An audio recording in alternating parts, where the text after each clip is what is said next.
Okay. Vous êtes lié du sang par rapport au cordon ombilical. Ne dis pas seulement dans la bouche. Moi, je vais couper. J'ai coupé le cordon ombilical de ma famille. J'ai coupé la malédiction de ma famille. Ça, c'est du blabla. Vous tirez quoi? Vous, enfant, vous êtes innocent. Vous êtes dans le sein de votre mère. Yes. Mais malheureusement, par la nature des choses, vous devez absolument tirer et les biens et les mal. Oui. Mais cet enfant qui est né, qu'est-ce qui prime? C'est le mal qui prime ou c'est le bien qui prime? Ton père est sorcier. Mais l'alliance que Dieu a signée avec lui, l'alliance que Dieu l'a choisie comme ton père, il n'y a pas de la sorcellerie. On peut retrouver encore l'influence du cordon ombilical dans le mariage. Bien-aimé dans le Seigneur, Shalom. Je suis le diacre Doudou Mukuna Mtetela Tanganyika. Je vous salue au nom de notre Seigneur Jésus-Christ de Nazareth. Aujourd'hui, dans Malembe TV, nous allons décortiquer les enseignements sur les accès sensibles du corps humain avec l'homme de Dieu. L'homme selon la volonté de Dieu, l'apôtre bienvenu. Alors sans plus tarder, nous allons appeler l'homme de Dieu et parler avec lui. Parce que vous vous souvenez que Jésus-Christ de Nazareth, quand il prêchait souvent avec des paraboles. Certainement, dans les enseignements que nous avons reçus tous ici, il y a eu des non-dits. Alors lui, comme il connaît, comme c'est lui que Dieu a inspiré, il va nous expliquer en profondeur c'est quoi l'accès sensible du corps humain. Aujourd'hui, nous allons parler du cordon ombilical. Cher apôtre, Shalom. Shalom. Nous avons reçu beaucoup de questions provenant des internautes, des enfants de Dieu et même des hommes de Dieu concernant cette série d'enseignements sur les accès sensibles spirituels du corps humain. Alors, d'emblée, pour commencer, je sais que beaucoup ont suivi cette série d'émissions. Alors, je voudrais savoir comment vous pouvez résumer, n'est-ce pas, la première émission qui est le cordon ombilical comme accès sensible dans 2 minutes seulement, cher apôtre. Bien-aimé dans le Seigneur, que Dieu vous bénisse. Et je remercie l'homme de Dieu, diacre Doudou, pour m'avoir invité dans le plateau et entrer en profondeur par rapport à cet enseignement inspiré par l'Éternel sur le thème les accès sensibles du corps humain. J'aimerais d'abord dire aux enfants de Dieu que le corps humain est sacré. Si Dieu a voulu et a créé l'homme à son image et à sa ressemblance, c'est parce que il a sacralisé le corps humain. Voilà pourquoi, bien-aimé, quand tu regardes ta vie, tu dois savoir que Dieu est en train de te sécuriser à tout moment. Il ne veut pas assez que l'ennemi puisse entrer dans ta vie. Nous avons parlé des accès sensibles du corps humain, c'est-à-dire les portes par lesquelles l'ennemi peut entrer, voire même l'Esprit de Dieu peut entrer. Ces accès sont réservés pas pour que l'ennemi puisse entrer, mais pour que l'Esprit de Dieu puisse visiter l'homme.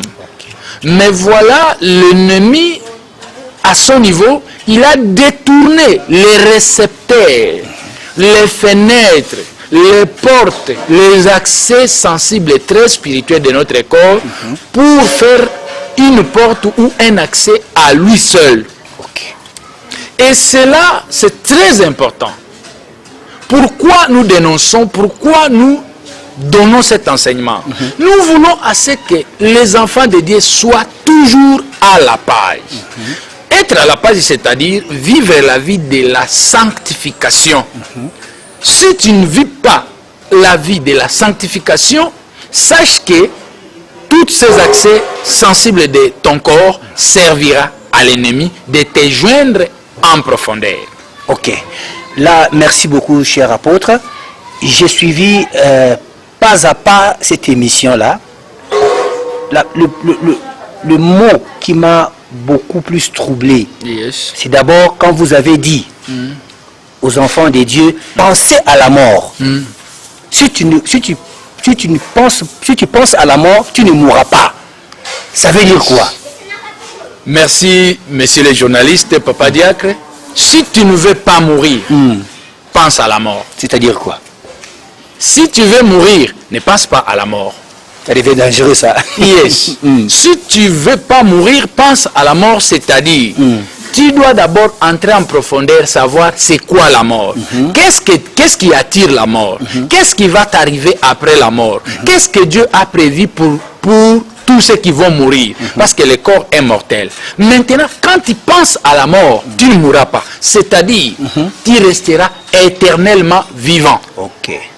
Tu vas t'arranger pour qu'après ta mort, que tu aies encore une autre vie.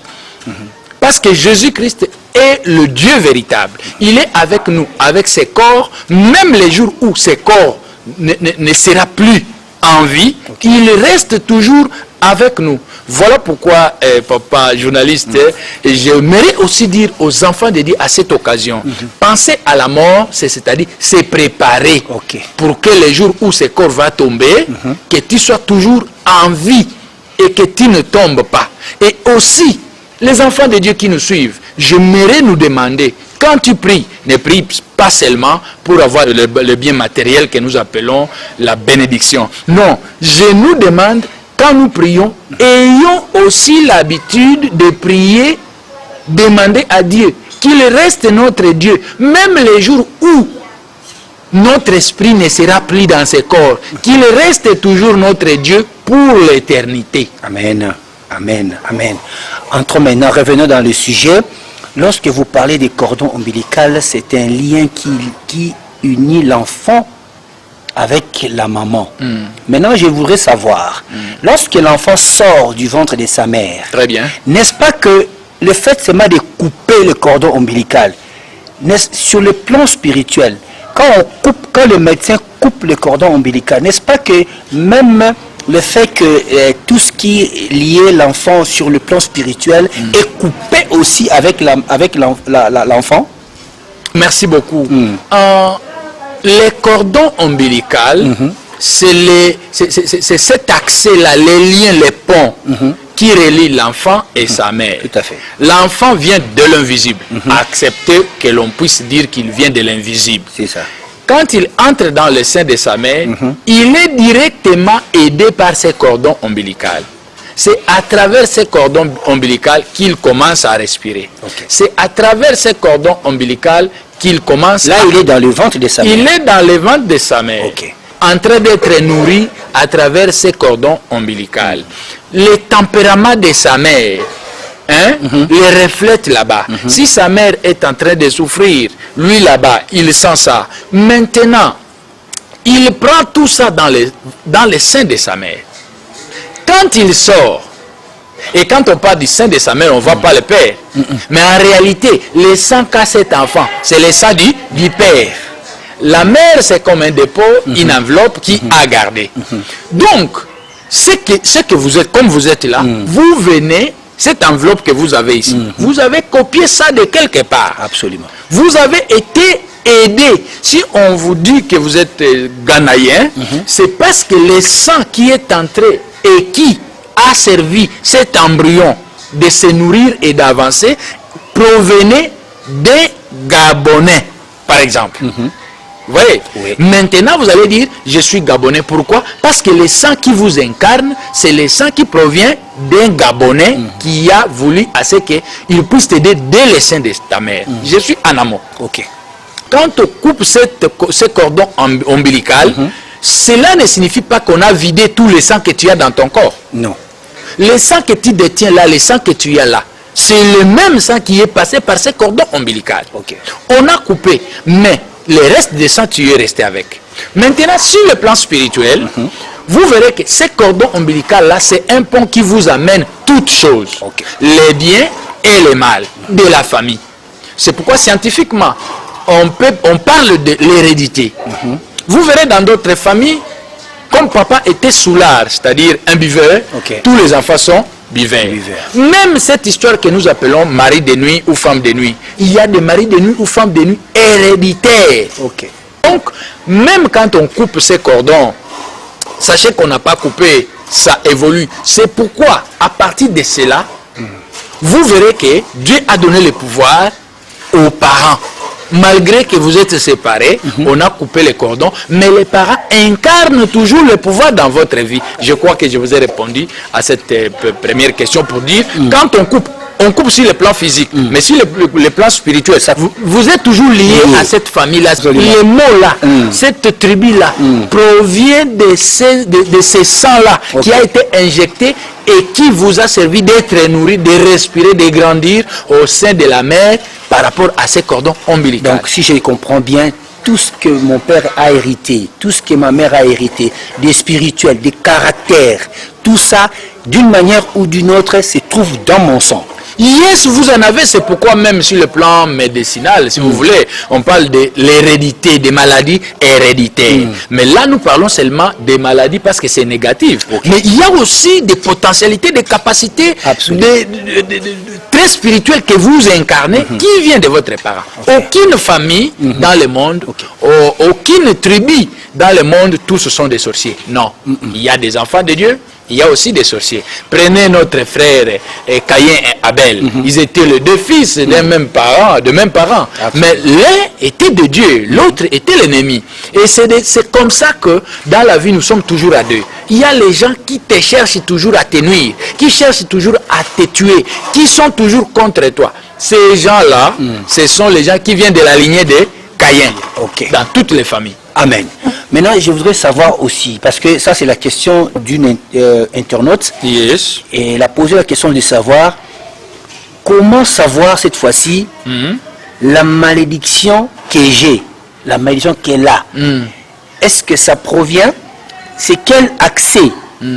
Vous avez dit qu'il faut prier pour que aimer Jésus, afin que Jésus puisse enlever toutes ces malédictions-là. Alors, la question de cette internaute, elle dit ceci. Elle a suivi scrupuleusement votre intervention. Elle a dit, comment savoir la malédiction que j'ai, l'accès de cette malédiction, ou bien l'entrée, ou bien la porte d'entrée de cette malédiction, et ça provient de mon cordon ombilical. Comment savoir? Oui, pour savoir que cette malédiction provient du cordon ombilical, c'est simple. Vous allez d'abord voir dans votre lignée, dans votre famille, comment est-ce que vous vous comportez, comment est-ce que tout le monde agit, comment est-ce que vous vivez. C'est pourquoi nous demandons à tous les enfants de Dieu d'avoir un peu l'histoire de sa famille. Comment est mon père? Comment était mon grand-père? Les enfants d'aujourd'hui n'aiment plus ça. Vous voyez? Si par exemple il y a des gens qui, d'une manière héréditaire, il souffre de quoi? De diabète. Mais quand quelqu'un déjà est atteint à cette maladie, mais il a l'historique et l'histoire, il demande comment. Non, son grand-père aussi. Même les médecins peuvent te demander, est-ce que dans votre famille, vous avez quelqu'un comme ça? Il y a des maladies remarquables qui, une fois vous êtes atteint, directement, vous allez déjà avoir l'idée, oh non, le grand frère, le cousin là était comme ça, donc c'est une maladie héréditaire. Et sur le plan spirituel aussi de bénédiction, on ne peut pas toujours parler de la malédiction. Sur le plan spirituel, vous pouvez voir, votre grand-père ou votre arrière-père était un grand prophète. Il prophétisait, c'était un homme inspiré. Et aujourd'hui, où vous, soit votre fils, incarne cet esprit. C'est une bénédiction pour vous, mais qui est passé aussi par le cordon ombilical. J'aimerais souligner un peu que les enfants de Dieu sachent que le cordon ombilical n'est pas là seulement pour te donner de la malédiction. Non, même dans la famille, il y a aussi de la bénédiction. Ton père était pasteur, toi tu es pasteur. Ton fils pasteur, tous vous êtes des pasteurs. On ne parle pas de Dieu que être pasteur. Même un chrétien, il y a des gens qui, vous voyez vraiment que ce sont des chrétiens, dans leur famille, ils sont chrétiens. Ils ne veulent pas avoir de problème. Tout le monde parle de bien pour eux. Ça, ce sont des qualités aussi. Tantôt, votre grand-père ou arrière-arrière-grand-père était un herboriste.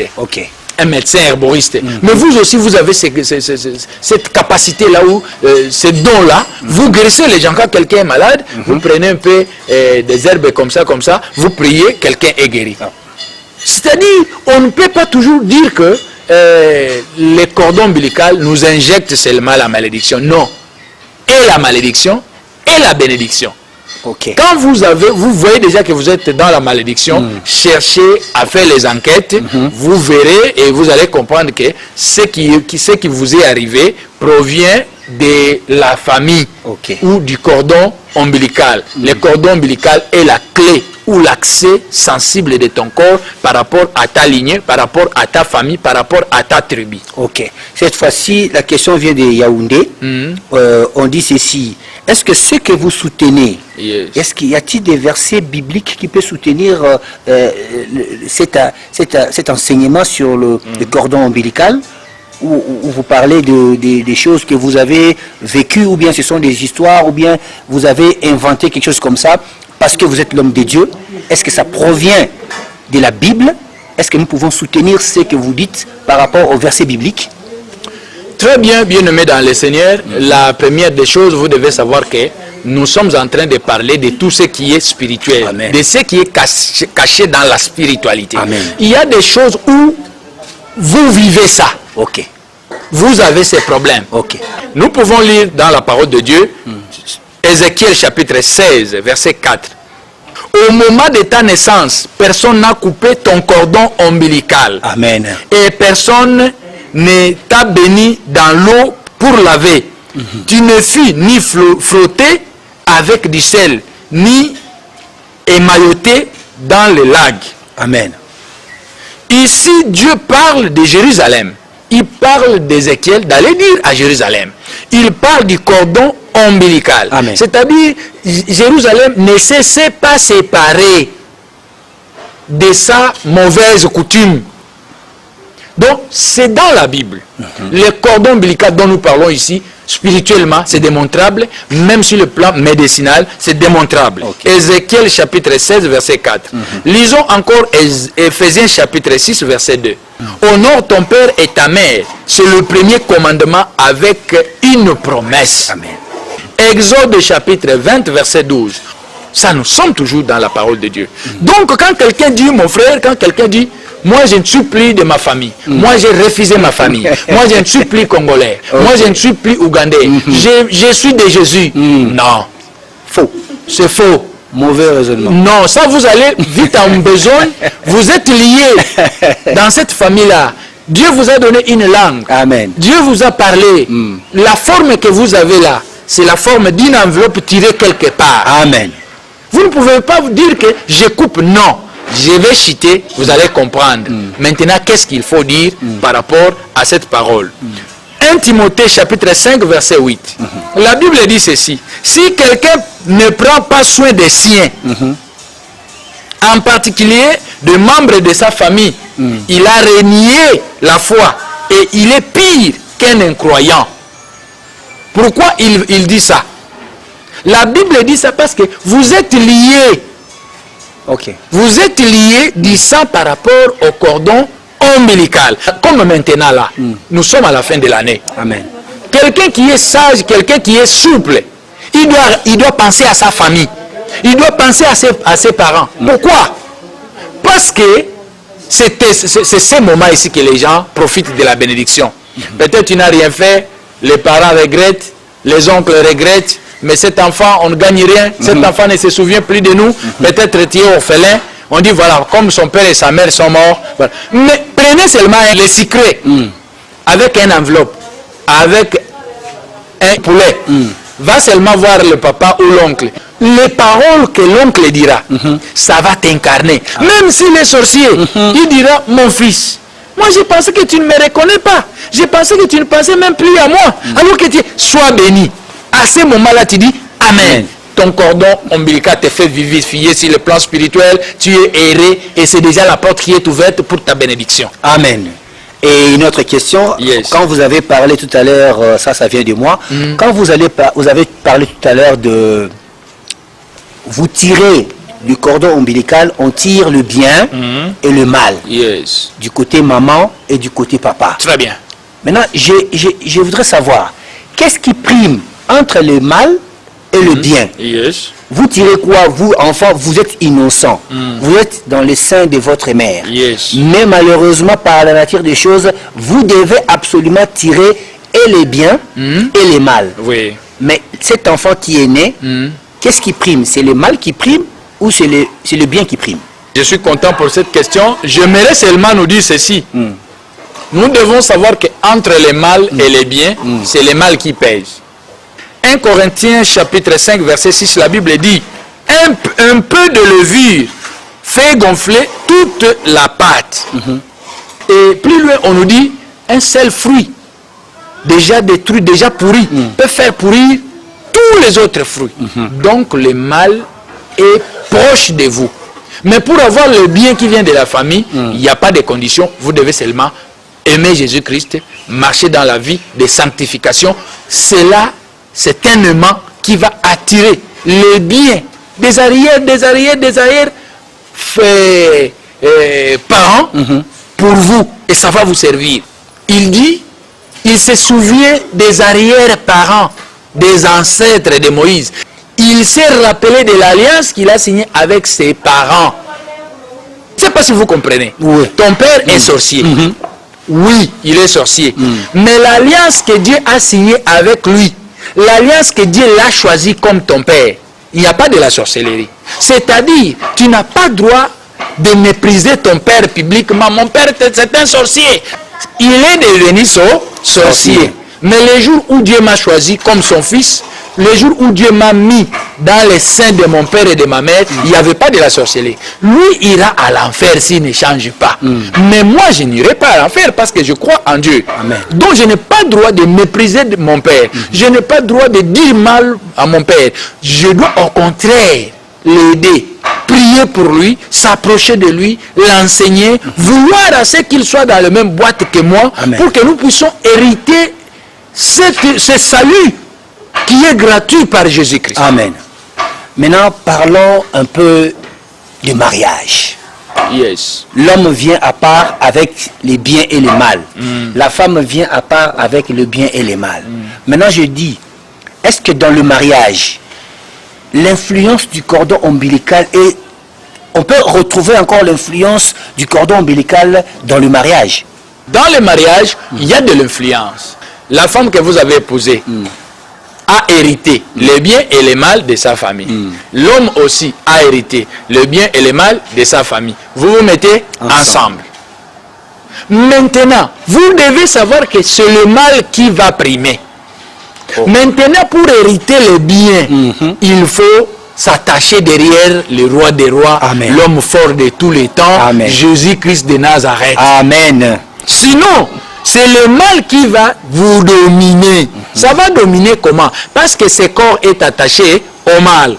L'hérédité, là, le lien. Paul dit ceci. J'ai besoin de faire le bien, mais je n'arrive pas. C'est le corps, c'est le cordon ombilical, c'est la chair. Alors, dans le mariage, cette histoire, c'est très important.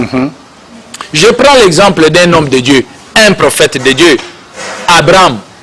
Pour te faire voir que l'hérédité, le cordon ombilical, Abraham avait sa femme qui s'appelait Sarah. Sarah ne mettait pas au monde. Sarah a pensé que pour avoir un enfant, peut-être sa servante sortir avec son mari et puis ils vont faire un enfant. Selon Genèse chapitre 16, verset 1 à 6. C'est de cette manière-là que Ismaël est né. Après un temps, Sarah fait un enfant avec qui? Avec Abraham. Abraham devient le polygame avec des enfants et des femmes. Isaac, le fils qui était élu, il prend une femme. Et cette femme, pour mettre au monde, ça devient encore un problème. Voyez que cette femme hérite maintenant les cordons négatifs du côté de son mari. La mère de son mari était stérile. Son épouse devient aussi stérile. Cette stérilité ne vient pas de la famille de cette femme-là, Rebecca. Mais voilà cette malédiction-là de la mère d'Isaac arrive maintenant à qui? À Rebecca, l'épouse d'Isaac. Plus loin maintenant, la Bible dit, Isaac a prié pour son épouse. Isaac n'a pas pris cette solution-là, cette formule de sa mère pour dire voilà, donner ta servante, je veux faire. Non, Isaac a prié. Priez encore, je n'ai pas fini, pour que tu saches que c'est un problème. Plus tard, Dieu a exaucé la prière d'Isaac. Rebecca a fait 2 enfants, Ésaïe et Jacob. Jacob a grandi. Toujours les cordons. Les cordons. Jacob a grandi, il est allé épouser une femme. Mais la femme que Jacob a pointée a eu des problèmes de faire les enfants. Elle n'a pas compris c'était quoi. Alors que ça venait de la famille de son mari. Des cordons ombilicales. Même l'inspiration qui peut vous arriver, ça peut provenir de votre cordon ombilical. Voilà, Sarah s'inspire sans le savoir à l'inspiration qui est arrivée à qui? À sa belle-mère, la grand-mère. La même inspiration qui est arrivée à Sarah pour dire prenez ma servante, fais les enfants avec lui pour qu'on puisse m'appeler mère des enfants. C'est ce que Rachel, l'épouse de Jacob, a dit à Jacob, prenez ma servante. Et c'est par là que Jacob est devenu polygame de combien de femmes? 4 femmes. Le cordon ombilical. Est-ce que nous allons dire qu'Abraham n'était pas un serviteur de Dieu? Si, il est serviteur. Il est serviteur de Dieu. Mais voilà toujours cette histoire. Nous sommes dans Genèse chapitre 30, versets 1 à 3. Le cordon ombilical est très influent dans ta vie. Ne dis pas seulement dans la bouche. Moi, je vais couper. J'ai coupé le cordon ombilical de ma famille. J'ai coupé la malédiction de ma famille. Ça, c'est du blabla. Marche dans la vie de la sanctification. Amen. Aime Jésus, sois derrière Jésus. Ismaël et Isaac n'étaient pas des polygames. Mais ces 2 petits-fils, Ésaïe et Jacob, polygame, ils ont hérité la polygamie de qui? De leur grand-père. Le cordon ombilical existe. Mais pour anéantir ça, ne va pas de gauche à droite. Ne cherche pas tout ça, non. Va chez un homme de Dieu, il va prier pour toi. Mais prier pour toi, ça ne suffit pas. C'est rester dans la vie de sanctification, c'est-à-dire vivre la sanctification chaque jour.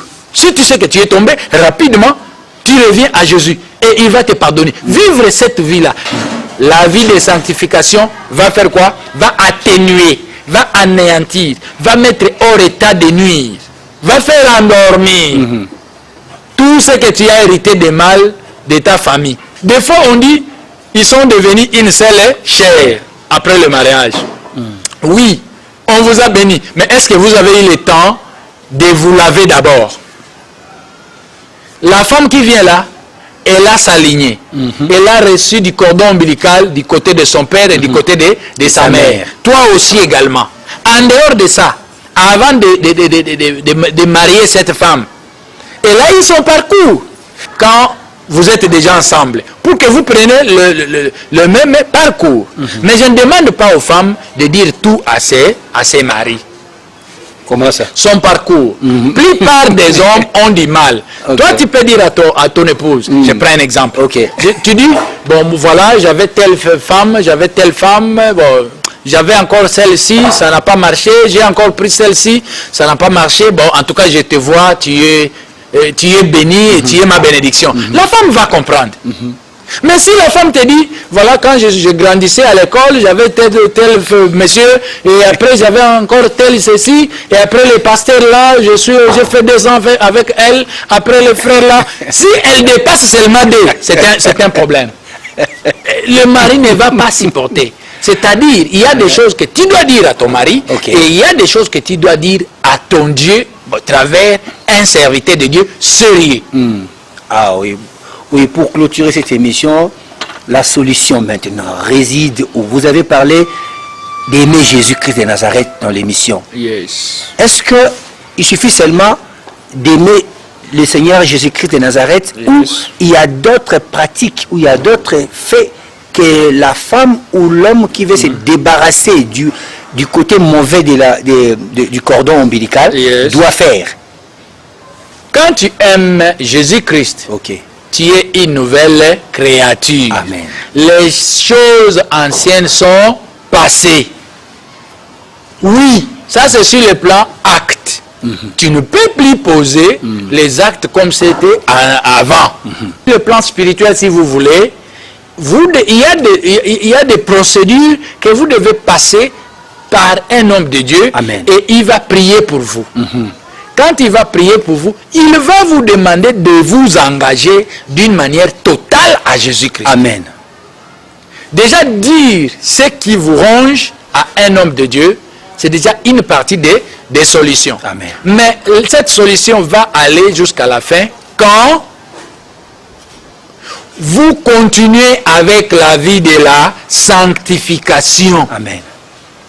Cette vie va anéantir, va engloutir, va mettre hors état de nuire les cordons ombilicaux.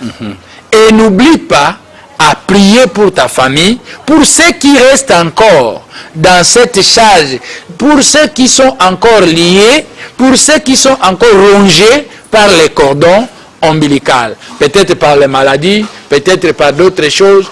Donc, même par leur raisonnement. Les gens disent que les anamongo, exemple que je donne, que les anamongo sont chauds. Mais oui, si tu sens que je suis anamongo et que je suis chaud, prends seulement cette chaleur-là, mets ça dans la parole de Dieu, dans l'évangile. Amen. Tu verras que tu seras un bon évangéliste. Dans des campagnes d'évangélisation, tu vas être chaleur. Donc la réclamation est permanente aussi. Yes. La réclamation est permanente même à nos pasteurs qui prient pour nous pour la délivrance. C'est permanent. Si ton père voulait beaucoup de femmes sortir avec beaucoup de femmes là, attention, même si tu es pasteur, devant les serres comme ça, tu as des capacités de ne pas résister. Parce que ton cordon te réclame. Mais si tu es déjà avec Jésus, tu as donné ta vie à Jésus. Amen. Le Saint-Esprit est en toi. Il t'a brisé. Amen. Il t'a brisé. Tu vois, tu dis, ça, ce qui veut entrer dans ma tête, ça vient du cordon négatif. Amen. Au nom de Jésus, je ne ferai pas ce que mon cœur me demande de faire. Amen. Merci beaucoup, cher apôtre, chers internautes, bien-aimés dans le Seigneur. Nous avons suivi avec attention notre cher apôtre. La solution réside, comme il a dit tout à l'heure, dans l'amour de Jésus-Christ, dans le suivi de Jésus-Christ et demeurer avec Jésus-Christ de Nazareth. C'est ça la clé, c'est ça la solution. Et vivre dans la sanctification. Rien à faire parce que la sanctification, c'est la présence de Dieu en permanence. Donc, vous êtes avec Dieu en permanence. Nous sommes très contents et très heureux de vous retrouver la prochaine fois. Que Dieu vous bénisse. Restez toujours branchés dans Malembe TV. Au revoir. Que Dieu vous bénisse. Ciao.